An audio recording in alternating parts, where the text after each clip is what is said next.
আসসালামু আলাইকুম রহমতুল্লাহ। বন্ধুরা, এই মুহূর্তে কিন্তু বিজয় সরণি যে রাস্তাগুলো অনেকটা সুন্দর, আর এই মুহূর্তে দেখতে পাচ্ছ আসলে বিজয় সরণির রাস্তাগুলো মোটামুটি ফাঁকে আছে। তারপরেও কিন্তু রাস্তাগুলো যে বিজয় সরণি থেকে এলিভেটেড উপরে ওঠার রাস্তাটা কিন্তু জ্যাম লেগে আছে। আর এই মুহূর্তে দেখতে পাচ্ছ, আর আমি কিন্তু ইউটার্ন করে ঘুরবো, যে বিজয় সরণি সিগন্যালটা সরাসরি বন্ধ থাকার কারণে কিন্তু আমি ঘুরে আসতেছি এই মুহূর্তে।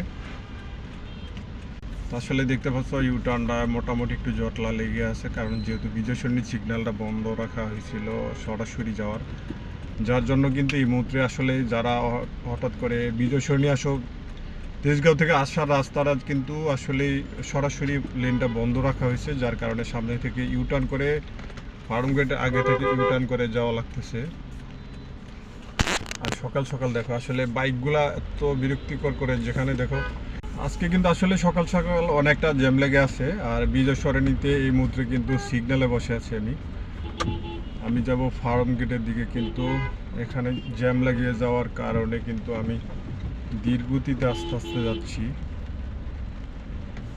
আর সব গাড়িগুলো কিন্তু আস্তে আস্তে বামের লেনেই যাওয়ার চেষ্টা করতেছে, আর আমিও কিন্তু দেখতেছি কি করব। আসলে সবাই কিন্তু যাওয়ার জন্য অস্থির আছে,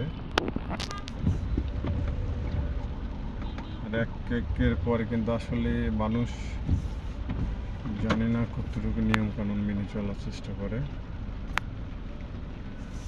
তো বন্ধুরা, আসলে এই মুহূর্তে কিন্তু বিজয় সরণি সিগন্যালটাও জ্যাম লেগে আছে দেখতে পাচ্ছ, কিন্তু আসলে আমি যাব হলো ফার্ম গেট, কিন্তু সরাসরি গেলে আমার এতক্ষণে ফার্ম গেট চলে যেতে পারতাম, কিন্তু যার কারণে যে জ্যাম লেগে যাওয়ার কারণেই কিন্তু আমি বাম দিকে আস্তে আস্তে লেনে যাওয়ার চেষ্টা করছি। আর রাস্তা চলার সময় যে কোনো সময় কিন্তু আপনি রাস্তার নিয়মগুলো মেনে চলুন, আপনি থাকবেন নিরাপদ, এবং আপনি সচেতনতা কিন্তু অবলম্বনে আরও অন্য যারা হয়তো আপনার আশেপাশে ড্রাইভ করছে তারাও কিন্তু সচেতন হবে।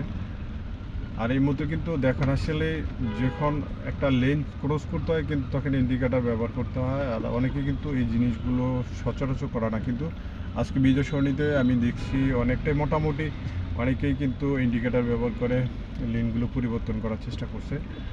আর এইভাবেই কিন্তু সুন্দরভাবে করা উচিত, কারণ প্রতিটা মানুষের জীবনে নিরাপত্তা থাকা এবং নিরাপদ থাকা উচিত। তো বন্ধুরা, এভাবেই কিন্তু সুন্দর করে জীবন গড়ার চেষ্টা করবেন, আর রাস্তায় চলাচলের সময় তাড়াহুড়া করবেন না, অন্তপক্ষে সিট বেল্ট বেঁধে নেবেন। আর ঝড় বৃষ্টির দিনে কিন্তু ছাতা নিতে কখনো ভুলবেন না। আর এই বৃষ্টির দিনে কিন্তু ঝড় বৃষ্টির দিনে হঠাৎ কিন্তু রৌদ্র